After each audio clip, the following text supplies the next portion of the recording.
Graça e paz, irmãos e irmãs. Domingo passado à noite, eu não estava sozinho não, viu, lá na congregação na Pintanguinha. Eu tive a oportunidade de ver um bom número também de irmãos de nossa comunidade participando da celebração do aniversário daquela congregação, hoje dirigida pelo nosso querido irmão Tarsis Gameleira.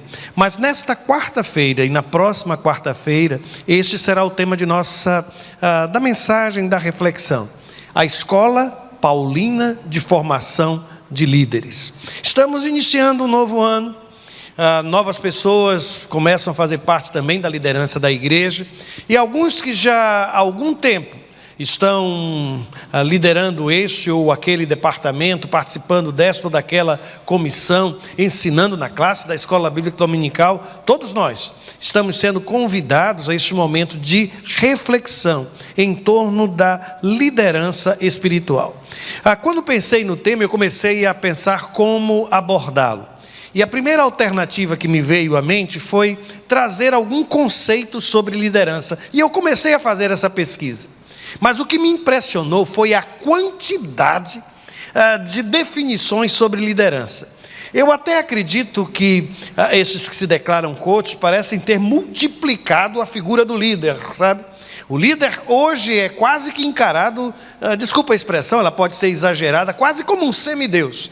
Está sobre ele enormes desafios. E a vida, a liderança, o mecanismo e o fluxo dentro das empresas, parece tudo depender desta figura. Aí o que aconteceu foi que eu desisti. Eu disse, não é uma boa forma de começar. E eu não sei se você sabe, mas a palavra liderança, sequer, no seu conceito, ela aparece no texto bíblico. Aliás, eu fiquei com apenas uma definição. Observe o que este autor disse. O Nemuel Kessler, ele diz o seguinte, que líder é aquele que conhece o caminho e segue à frente mostrando. Minha gente, eu tremi quando eu vi isso. Porque não poucas vezes ao longo de todo este tempo de ministério pastoral, eu experimentei aquela sensação dos magos que vieram do Oriente. A Bíblia diz que quando eles chegaram lá na região da Judeia, a estrela que até então brilhava, desapareceu. E que talvez por isso eles tenham ido ao palácio visitar Herodes e tomar conhecimento ou descobrir o que havia acontecido, para onde eles deveriam ir. Não poucas vezes eu sabia quem estava comigo, mas eu ignorava exatamente que caminhos tomar, que alternativas. E aprendi a viver ao longo desta caminhada, muitas vezes de joelhos, aguardando a sinalização da parte do Pai. Mas eu vou, de alguma forma, me curvar, me dobrar diante dessa definição, porque parece então que formar líderes dependa somente de uma coisa. Antigamente a gente perguntava, onde é que você está? Não é? Hoje a gente não faz mais isso. Hoje a gente diz assim, mande-me a sua localização. Não é assim? E agora essa história de localização em tempo real, não é? A gente sabe exatamente onde está aquela criatura, para onde foi, e aí a gente vai observando detalhadamente. Nesta hora me veio à mente então esta mesma palavra, porque se o líder é aquele que está no caminho, é aquele que está avançando, que sabe para onde ir, mostre-me a sua localização. Quem é você hoje? Nessa experiência maravilhosa que é a vida comunitária, a vida de serviço a Deus, a participação nessa comunidade de fé. Por isso, eu acredito que quem sou eu? Esta pergunta é a primeira pergunta que nós precisamos fazer no processo de formação de liderança. Eu não sei se você se recorda, mas no primeiro slide eu ofereci aqueles que são os textos base para a nossa reflexão. Eu não sei quantas vezes, eu vou me sentar aqui, viu, irmãos, não estranhem não, é porque o cadastro do sapato soltou.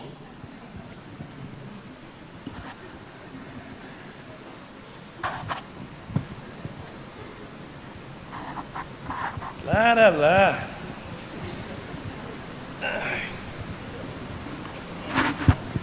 Pronto. Já pensou, irmãos? Se o pastor cai aqui e pisa nesse cadastro, não ia dar certo, né? Pois bem, quem sou eu? No texto da primeira carta e no texto da segunda carta de Paulo a Timóteo, Paulo fala acerca de si mesmo. E no primeiro verso da primeira carta ele vai dizer assim: Paulo, apóstolo de Cristo Jesus, por ordem de Deus.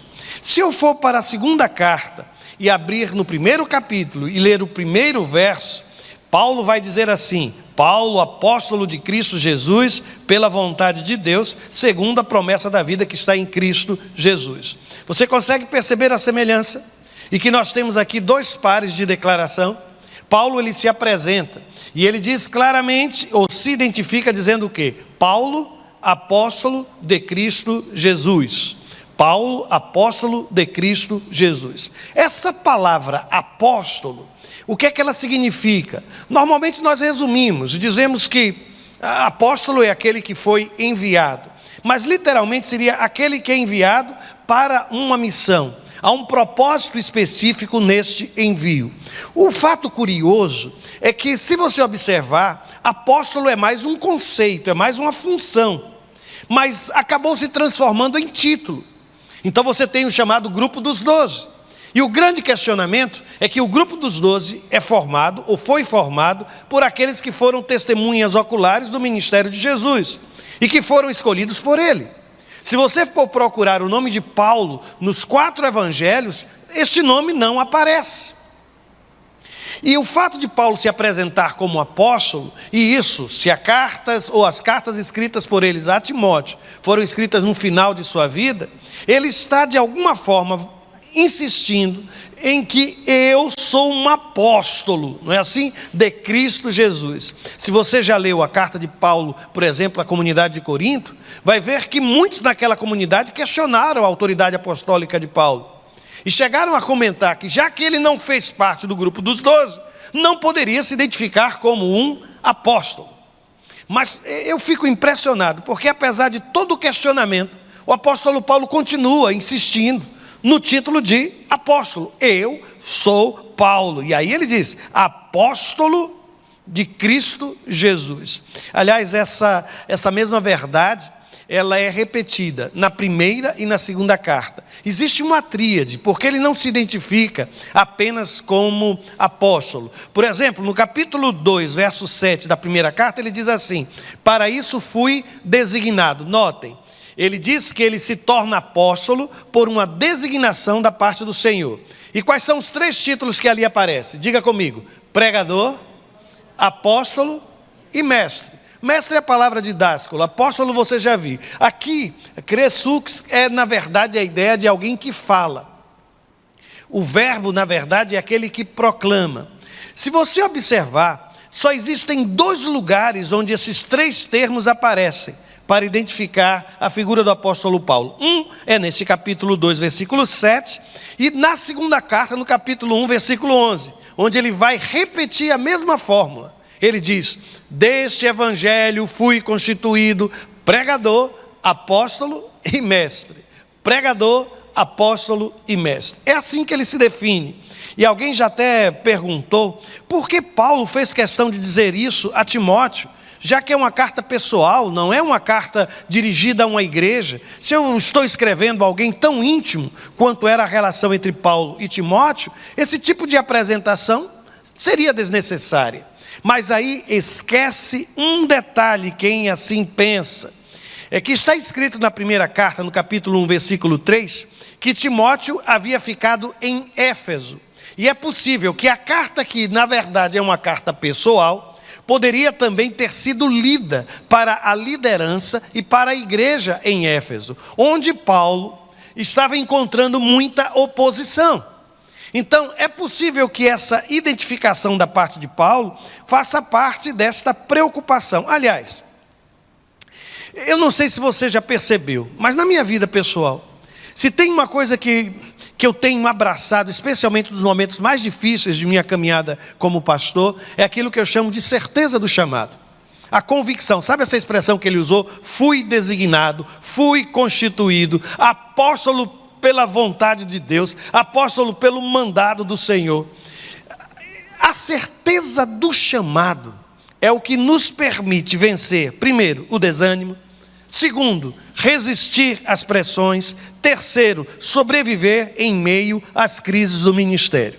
E aqui eu vou deixar bem claro, eu não sei se você foi eleito para alguma função de liderança na igreja neste ano, mas se você não tiver essa consciência que você está ocupando esta função por um chamado da parte de Deus, na primeira dificuldade, quando surgirem pressões, quando alguma situação difícil se apresentar, sabe qual vai ser a alternativa que vai predominar no seu coração e na sua vontade? O desejo e a vontade de largar absolutamente tudo. Ninguém deve ocupar qualquer que seja função dentro de uma comunidade sem esta consciência de chamado, irmãos. Há um sermão antigo de Spurgeon, o príncipe dos pregadores, em que há tanto tempo atrás ele disse o seguinte: ser pastor sem vocação é como ser membro professo e batizado sem conversão. Nos dois casos, há um nome e nada mais. E isso, irmãos, não se aplica somente à figura do pastor, mas a toda a liderança espiritual na vida da igreja. O professor da escola bíblica dominical, aquele que está trabalhando na recepção, aquele que está trabalhando na projeção, aquele que está trabalhando na transmissão, aquele que está trabalhando no estacionamento, em todas as áreas de trabalho, de ministério na vida da igreja, eu preciso entender que ali se cumpre um chamado da parte do Senhor. E aí eu vou voltar aos dois textos, viu? Do capítulo 1 da primeira carta e do capítulo 1 da segunda carta. Por quê? No primeiro texto estava escrito assim: por ordem de Deus. Lembram-se? E no segundo texto, que era lá da segunda carta, ele diz: eu sou apóstolo pela vontade de Deus. Os dois termos parecem semelhantes, não parecem? Só que essa expressão ali, ordem, ela tem uma força muito grande. É como se fosse um mandato, é como se fosse uma comissão recebida de um rei. É como se fosse uma ordem que você não pode deixar de cumprir. O apóstolo Paulo, portanto, está dizendo que só existe uma razão para ele ser apóstolo, para exercer a liderança. Qual é? Um chamado da parte de Deus. E é Deus quem constitui a liderança. É Deus quem ordena o serviço. E uma outra observação que ainda faço, irmãos. Eu acredito, como tenho sustentado, que o núcleo dessa experiência de liderança é a vocação. Mas eu vou acrescentar aqui duas coisas, viu? E não se assuste com isso. A segunda coisa eu chamo aqui de desejo. Eu preciso somar a convicção de que eu fui chamado, o desejo de servir. Eu tenho encontrado algumas pessoas cujo desejo de servir, a vontade de servir, a disposição de servir, anula o processo do chamado da parte de Deus. Eu estou sendo muito claro aqui, irmãos.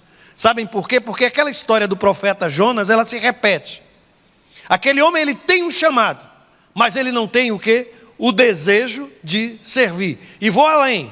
Além da vocação como núcleo, além do desejo como o que alimenta essa vocação, há uma ênfase no texto paulino sobre o caráter. Então não basta ser chamado, é preciso ter o desejo de servir. E em terceiro lugar, é preciso ter um compromisso com o caráter. E isso está no texto bíblico. Paulo está escrevendo a Timóteo, ele vai dizer assim: se alguém deseja ser bispo, deseja uma nobre função.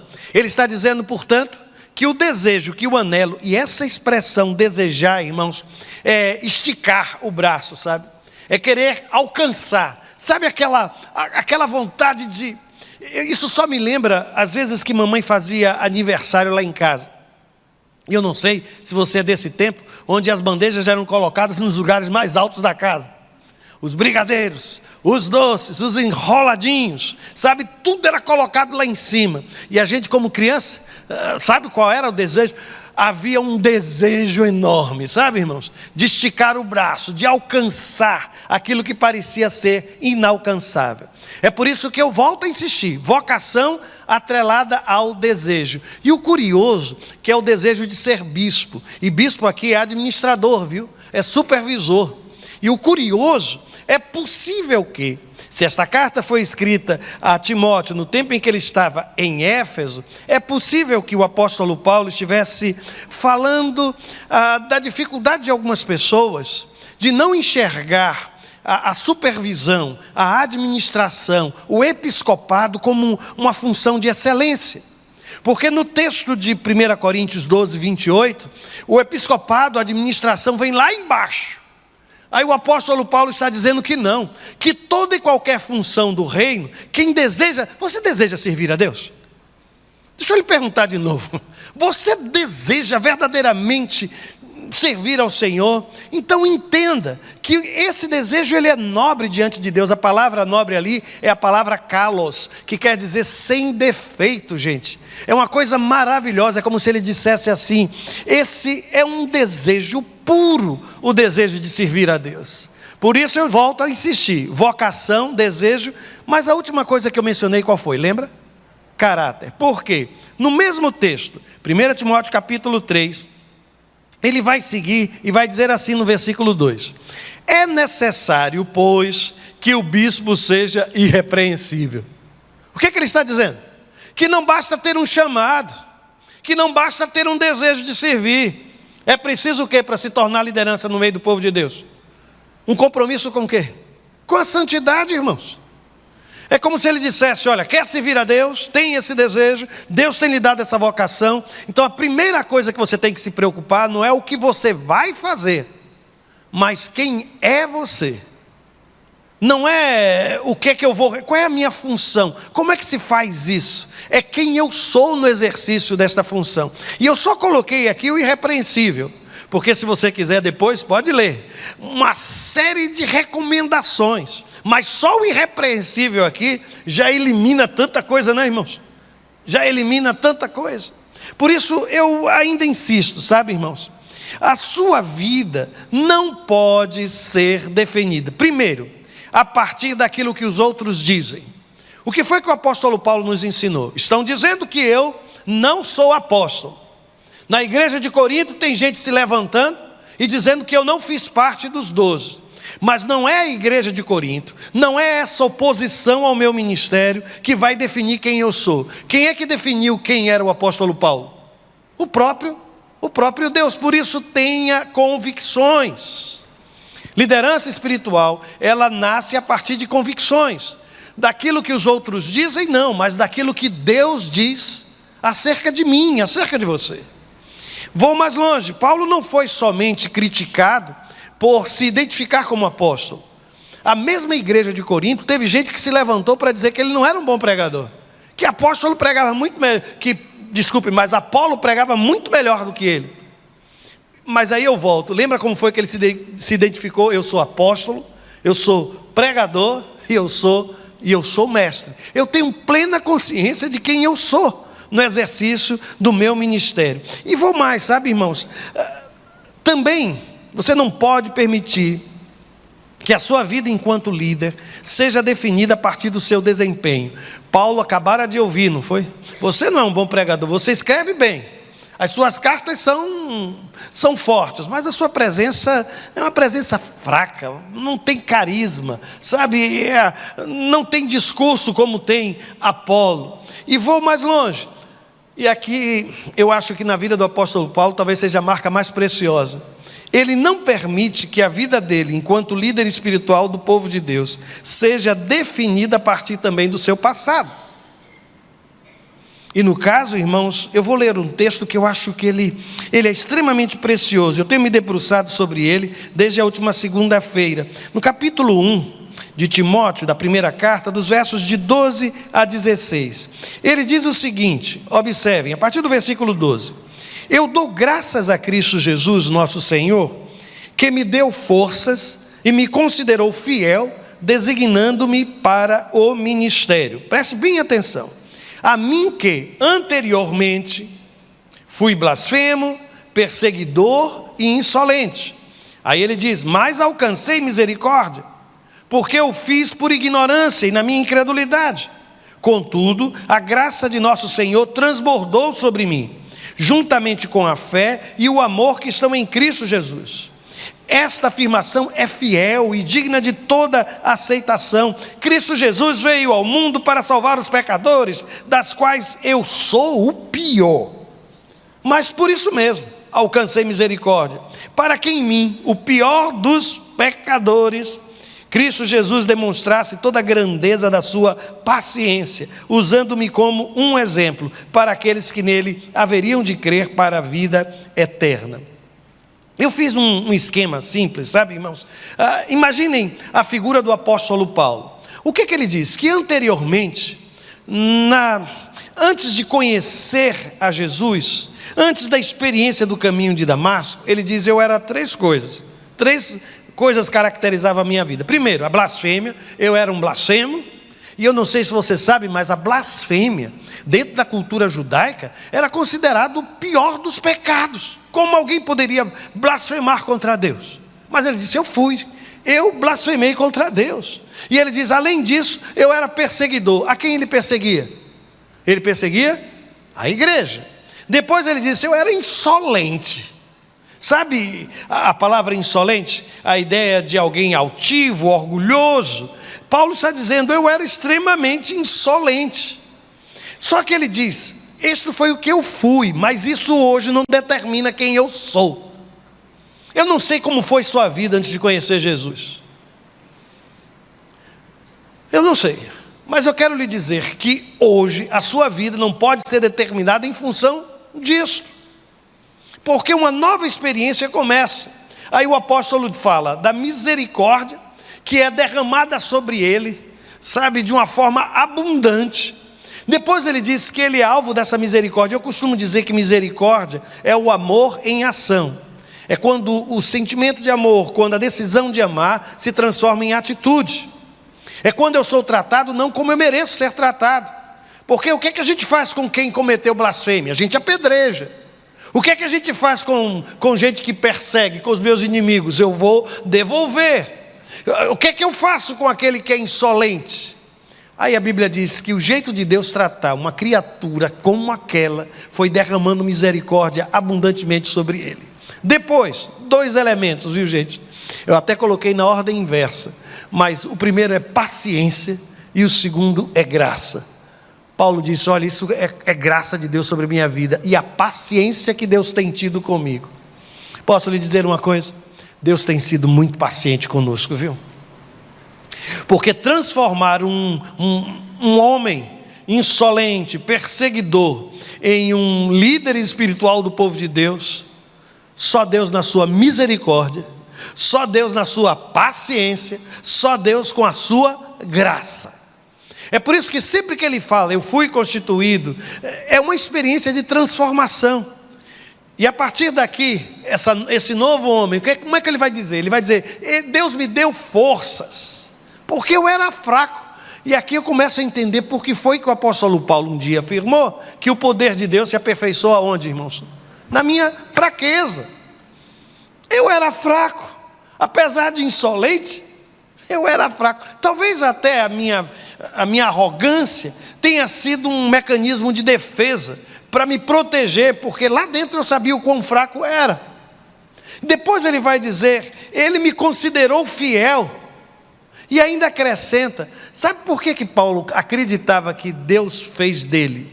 Ele se chama de o pior dos pecadores, não é, gente? E eu, na segunda-feira, eu conversava com o pessoal lá no Farol da Ponta Verde e dizia: se Paulo se considerou o pior dos pecadores, onde é que eu me coloco na fila, irmãos? Onde é que eu me coloco nesta fila? Aí o texto sagrado vai dizer que ele foi usado por Deus, sabe por quê? Como um exemplo para aqueles que iam conhecer o Evangelho. É mais ou menos assim: aquela criatura, aquele homem blasfemo, aquele perseguidor, aquele insolente, foi transformado? Se ele foi, eu também posso ser transformado. É como se o apóstolo Paulo estivesse dizendo: Deus me escolheu como o pior dos pecadores para me transformar, para mostrar isso a toda a gente, que nascer de novo é possível, que fazer com que as coisas velhas fiquem para trás é algo possível. Deus faz novas todas as coisas. É por esta razão que no exercício da liderança, quantas vezes Satanás se levanta para querer destruir o seu ministério, apontando para aquilo que um dia você fez. E eu me lembro de um autor que dizia que toda vez que o diabo lhe falar do seu passado, apontar o seu passado, aponta para ele o futuro dele, o que é que está esperando para ele. Porque de alguma forma a gente precisa entender, a minha vida hoje não pode ser determinada por aquilo que eu fui, mas por aquilo que o Senhor transformou, aquilo que Deus operou na minha vida. Gente, se foi Deus quem lhe constituiu, se foi Deus que lhe chamou para participar deste ou daquele grupo ou daquela comissão, deixa eu lhe dizer, Deus não erra nas suas escolhas. Se você parar para pensar e olhar para aquilo que Deus tem colocado diante da sua vida, eu vou repetir, Deus não erra nas suas escolhas. E Ele tem um propósito para a sua vida.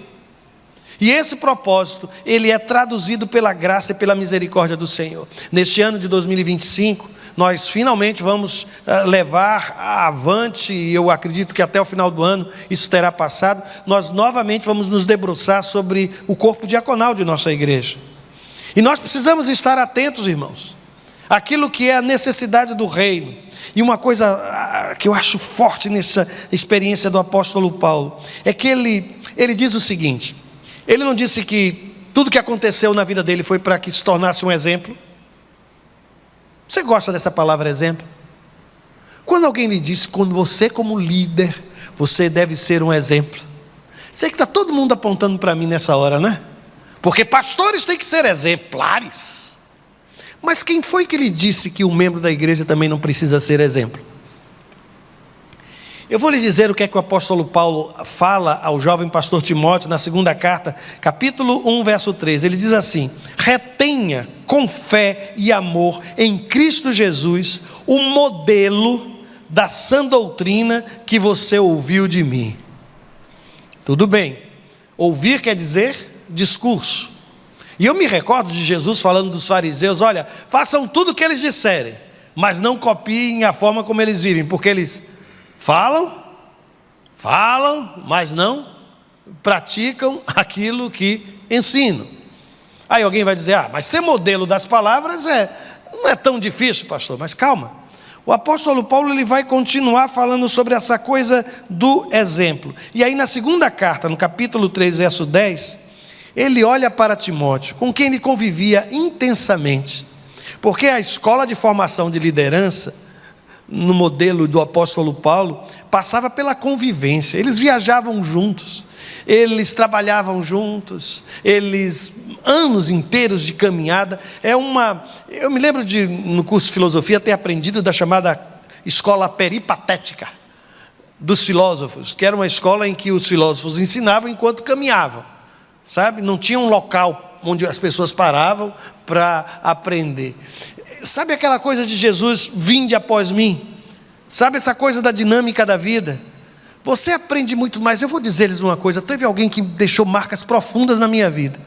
E não foi enquanto ele estava pregando, foi quando eu estava convivendo com ele. Já sabem quem é, né? Pastor Valdemiro Timichak. Eu aprendia muito mais pela observação do que qualquer outra coisa. Aí veja o que o apóstolo Paulo diz para Timóteo: Timóteo, mas você tem seguido de perto. Aí vejam só, irmãos, o meu ensino, a minha conduta, o meu propósito, a minha fé, a minha paciência, o meu amor, a minha perseverança. Vou fazer uma pergunta, eu não quero lhe causar desconforto. Mas o que aconteceria com a sua igreja, com a sua família, com os seus amigos, se eles seguissem de perto o seu exemplo? Quer que eu pergunte de novo ou já entendeu? Você está percebendo o que é que o apóstolo está dizendo? Eu fui transformado e Deus usou a minha vida como exemplo. Mas imaginem só, seria uma igreja dos sonhos? Se todos na igreja seguissem, a semelhança do que diz o apóstolo Paulo, de perto, sabe? A sua conduta, o seu propósito, a sua fé, a sua paciência, o seu amor, a sua perseverança.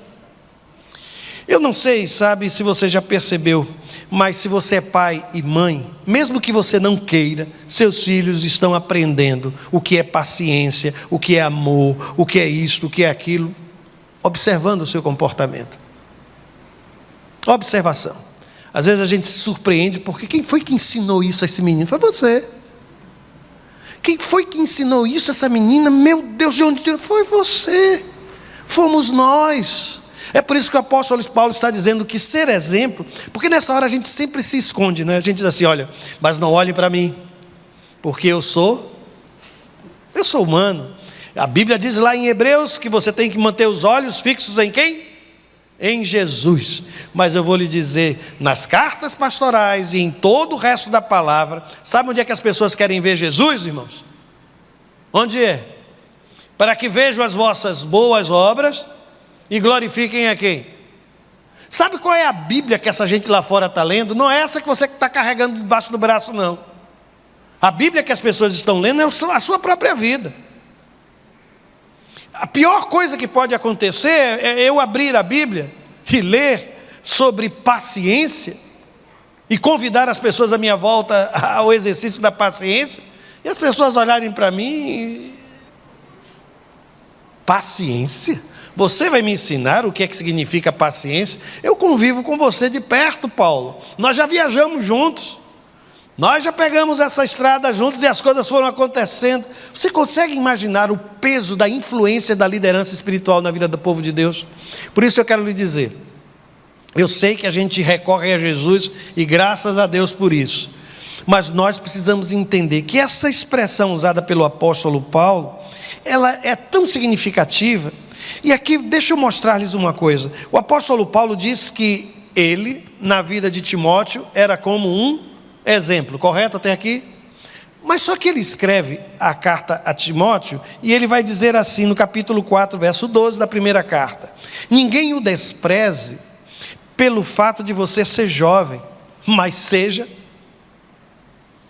o quê? Repete, tenha medo não. Seja um exemplo. O que ele está dizendo? Eu estou sendo um exemplo na sua vida e você vai ser um exemplo na vida da comunidade. Você sabe quando é que o professor da escola dominical, ele ensina? Você está pensando que é naqueles 40, 50 minutos, 1 hora de aula, na sala? Não é não. É quando ele está fora dali. Você sabe quando é que alguém que trabalha, por exemplo, na recepção, causa impacto na vida das pessoas? Não é naquela hora em que ele está ali preparado, arrumadinho, abrindo porta, bom dia, boa tarde. É quando nos corredores ele também cumprimenta. Está dando para entender? Por isso Paulo olha para ele e diz assim: ninguém o despreza. Essa palavra desprezar aqui é subestimar, é zombar. E essa palavra exemplo é uma impressão visível. A palavra é tipos, de onde vem tipografia. É aquela letrinha esculpida, projetada para fora, que ela deixa uma marca. Jesus está dizendo que onde quer que você esteja, você vai deixar uma marca visível. E essa marca ela pode ser inspiradora, motivadora, mas ela também pode ser uma marca terrível, destrutiva. A questão é, Paulo escreve para ele e diz: ninguém o descreve, mas seja um exemplo para os fiéis. E o curioso é que eu não sei se você ainda se recorda do apóstolo Paulo dizendo lá atrás, né? Meu exemplo, todas as coisas. Aí ele diz a Timóteo o seguinte: você vai ser exemplo na palavra, no procedimento, no amor, na fé, na pureza. Por que dizer ser exemplo é bem genérico, né? Mas quando a gente começa a dizer, olha, você precisa ser exemplo na palavra, você precisa ser exemplo no procedimento, você precisa ser exemplo no amor. Eu quero convocar você, que foi constituído por Deus como parte da liderança espiritual na vida desta igreja, a ser exemplo. E que esse exemplo comece dentro de sua casa, nas relações que você constrói, na maneira de tratar pessoas, no procedimento, na fé, na pureza. E o curioso é que se Paulo disse, olha, não permita que ninguém o despreze, antes responda esse desprezo, transformando-se em exemplo para essas pessoas, ele depois vai escrever, no mesmo texto, irmãos, mesmo capítulo, ele vai dizer a Timóteo o seguinte: não negligencie, e algumas traduções usam a palavra portuguesa desprezar também aqui. Não despreze ou não negligencie, não abra mão do dom que lhe foi dado por mensagem profética com imposição dos presbíteros. E aqui eu comecei a pensar tanto sobre isso, irmãos, porque Paulo disse, olha, não deixe que ninguém lhe despreze, mas depois ele também diz o quê? Mas você também não deve desprezar você mesmo. E sabe qual foi a conclusão que eu cheguei? É que na vida e na gramática, o eu me desprezo vem sempre antes do tu me desprezas, ele me despreza, o mundo me despreza. Paulo está dizendo, olha, a melhor maneira de você fechar as portas do impacto do desprezo alheio sobre você, ou você limitar o poder do desprezador, é enxergando quem você é diante de Deus. É não abrindo mão da pessoa que Deus quer que você seja. Porque o desprezador, ele só tem o poder que eu concedo. Sou eu que acabo municiando. As armas do desprezador, sou eu quem entrego nas mãos dele. O poder de me desestabilizar, o poder de estragar meu dia, o poder de me deixar mal e arrasado.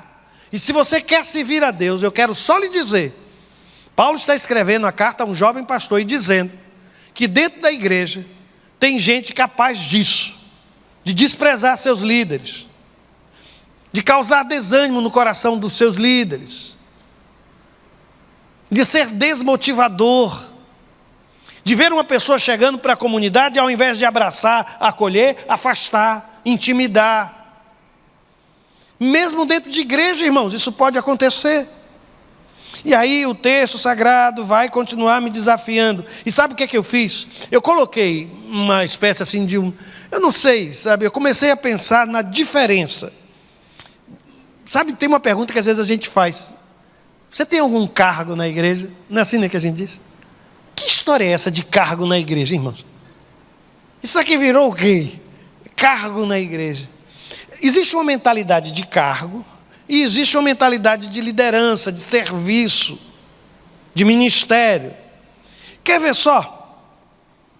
Quem hoje tem aquilo que a gente está dizendo há pouco, não é? Um cargo na igreja, essa criatura tem um título. Você sabe a diferença de um título para a função? Consegue entender isso? Pois bem, tem só um título. Eu sou o relator. Oh, que maravilha, o irmão é relator. E olha que se não votarem nele pela 10ª, 100ª vez, sei lá quantas vezes, ele fica inclusive triste com isso. Porque eu perdi o título que me acompanhava. Eu sempre que apresentado, era apresentado assim, tal. Mas quem tem a visão de liderança espiritual, percebe que é uma função. Que ensinar é uma função, não é um título. Consegue perceber? Vou mais longe. Quem tem mentalidade de cargo, observa por um tempo, eu estou neste cargo por um tempo. Tem começo, meio e fim. E às vezes o fim é no meio, porque não chega até o final. Mas quem tem, sabe, a consciência de liderança espiritual de ministério, até quando é que essa pessoa serve, irmãos? Por toda a vida. Aí eu encontro aquele irmão que não está mais naquela função e ele olha para mim e diz o quê? Pastor, eu não estou mais naquele cargo, mas pode contar comigo. E você acredita que pode mesmo?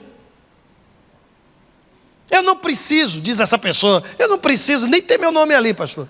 Mas pode ter certeza que eu estou aqui à disposição. Quem tem mentalidade de cargo, pensa na função como poder.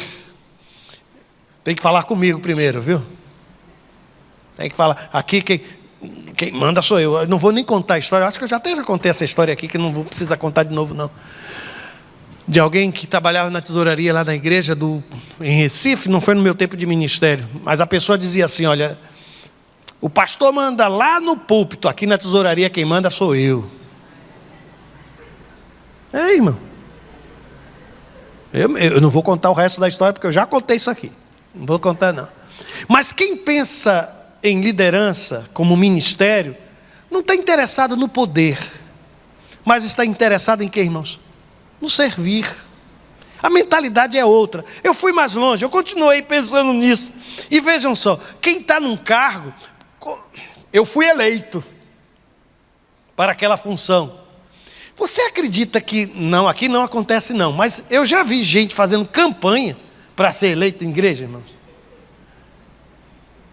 Vota em mim. Só não fez santinho, mas que eu vi. Teve uma vez que a gente estava fora daqui, não foi? Estava numa igreja. Aí alguém fez um comentário sarcástico na mesa onde eu estava. Tinha uma criatura, estava na campanha de escolha de diáconos. Eu não vou nem dizer onde foi, qual foi o estado, mas estávamos nós, eu e a Cláudia. E eu nunca vi uma pessoa tão gentil distribuindo bombons para os irmãos da igreja. Aí alguém fez um comentário, eu acho que aquela criatura não tinha juízo para fazer aquele tipo de comentário na frente de um pastor visitante, que aquilo fazia parte do processo de escolha do novo diácono da igreja. Eu disse, não é possível, eu não acreditei numa coisa dessa, eu não acreditei. Mas quem pensa em cargo, pensa em eleição. Quem pensa em liderança espiritual, irmãos, pensa em chamado. Eu não fui eleito, eu fui chamado por Deus para este ministério. Quem pensa em cargo, sabe quando é que um cargo termina, irmãos? Com a renúncia. Não é assim? Um cargo termina quando eu renuncio o cargo. Mas quem pensa em liderança espiritual, quando é que o ministério começa? Começa com a renúncia. Ai, agora complicou? Não, não complicou. Quem quer servir, começa como? Renunciando, não é? Quem está num cargo, quando quer acabar, o que é que ele faz? Ele renuncia. O problema é que a gente não sabe onde colocar a renúncia. A renúncia tem que vir antes do exercício do ministério e da missão. Quem ocupa um cargo, irmão, sabe quando é que exerce a sua função? Nos momentos de conveniência, quando é conveniente. Eu vou ver a minha agenda, se eu posso. Tem escalas aqui na igreja que são tão interessantes, é uma vez por mês. Aliás, tem umas escalas que são 4 vezes por ano, porque é só num mês que tem 5 domingos. Mas a criatura disse, eu sou nesse cargo, ponha numa escala para ver, escorrega, irmãos, é um negócio sério. Eu nunca vi uma criatura com tantos compromissos somente no dia que é escalado, somente naquele dia. Mas eu vou para cá. Liderança tem outra percepção, ao invés de conveniência, é prioridade. Deixa tudo para fazer, eu vou dar um jeito, nem que seja de madrugada, mas eu vou fazer, me diga que eu levo, eu vou responder, eu coloco uma outra, eu consigo, eu vou fazer. Ok. Quem está num cargo, quem trabalha com a mentalidade de cargo, dá somente uma parte. Sabe, uma parte, não é 100%. Sabe aquele serviço, é isso mesmo, aquele servicinho, sem muito esforço, como aquele princípio de que qualquer coisa serve. Mas quem está na liderança, irmãos, espiritual, dá tudo. Dá tudo. Eu acho tão interessante, quando eu vejo uma pessoa realmente comprometida, aquela criatura vai, trabalha, ainda paga para ir. Estou dizendo algum absurdo?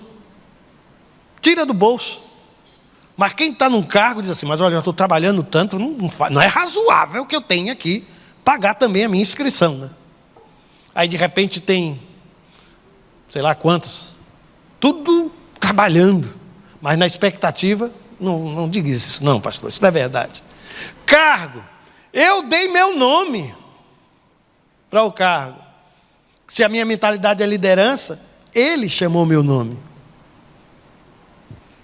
Chamada é diferente, irmãos. O chamado é diferente. E por fim, se alguém está numa função e reconhece isso apenas como um cargo, pense na sensibilidade daquela pessoa. Meu Deus, é tanta gente sensível, irmãos. Tem uma história de mimimi, né? Não tem um negócio assim que o pessoal diz. Na igreja não tem não. Não tem não. Mas essa sensibilidade é tamanha que qualquer coisa que seja dito ou não dito, ou reconhecimento que não tenha sido... Pastor passou por mim hoje, nem falou comigo. As mãos, tem dias que eu entro aqui, já estacionei faltando 5 minutos porque foi difícil, peguei trânsito, o trânsito estava pesado, e nesse período agora, quem mora naquela região sabe, a gente tem saído, às vezes, mais de 1 hora antes do culto começar, para chegar aqui, e às vezes não faço o print, mando para o pessoal do ministério, diz, olha, começa o culto, que olha como é que está, olha o horário previsto, e vem feito, ai meu Deus do céu, aí você vem, aí você chega, para chegar no culto, a alma ainda está lá no meio da estrada, aí você senta aqui, passa por um abençoado, por uma abençoada, mas a sua cabeça está lá naquele... Pastor passou por mim e não falou comigo. Outras vezes você está aqui na celebração e você é tomado pelo Espírito Santo de Deus e alguém lhe diz para você dar um aviso depois do culto. Você está tão vibrando com a mensagem, você está, sabe, você esquece de tudo, irmão. Eu esqueço de tudo. Aí a primeira coisa que acontece quando eu desço, o abençoado que me pediu para falar aquilo. Eu até já disse a algumas pessoas, quando quiserem que eu fale, fique em pé lá atrás, pule, faça sinal, porque eu vou esquecer. Eu vou esquecer. Pois bem, é uma sensibilidade maravilhosa. Agora, quem está na função por liderança é uma resiliência, irmãos. Não é? Troca sensibilidade pela resiliência. Vamos, não deu, mas a gente faz de novo, a gente continua, sabe, é aquele que está lá sempre incentivando. E eu olho para este povo, uma das coisas que às vezes sempre repeti aqui nesta igreja, é que nós não tínhamos pessoas querendo se comprometer, voluntários. Eu tenho visto uma nova realidade, sabe, irmãos? Às vezes nós realizamos aqui o dia inteiro de celebração, o Glorificai, e de repente quando a gente vai somar, a gente já chegou a quantas pessoas envolvidas? Me ajudem? Mais de 300 pessoas querendo servir. Eu quero crer no seu desejo de servir ao Senhor, e eu sei que isso é puro, eu sei que isso é o maior desejo da sua vida, é ser útil. Sabe, às vezes ficar debaixo de chuva, com um guarda-chuvazinho e ainda oferecendo para o irmão descer do carro, e aquele irmão simpaticíssimo com você, obedecendo a sua orientação para estacionar o carro, não é? Lá em cima operando, e eu não sei se os irmãos já sabem, mas sabe como é que a gente olha sempre para aquilo ali? É quando alguma coisa dá errado. É quando alguma coisa... Aí é tão curioso que tem alguns que ficam lá, e quando alguma coisa dá errado, que eu olho, já se abaixou. A gente não vê a cabeça, a gente não sabe quem é. Não tem um negócio desse, né? Já se abaixa para ninguém ver quem é que está lá em cima. Mas eu quero insistir com isso. Nós fomos chamados para servir. E eu não sei se você conseguiu experimentar esse chamado de Deus para o serviço. Eu queria lhe desafiar. Eu sei que a gente já votou, mas a liderança desta igreja é algo tão flexível, tão aberto, que se ao longo deste ano você entender que chegou o seu momento de servir, procure um dos líderes desta igreja, um dos ministérios, cada ministro, cada pastor, e diga, olha, eu gostaria tanto. Experimente fazer isso. Às vezes a gente nem sabe que tem o dom para fazer aquilo. E sabe como é que você vai saber? Fazendo.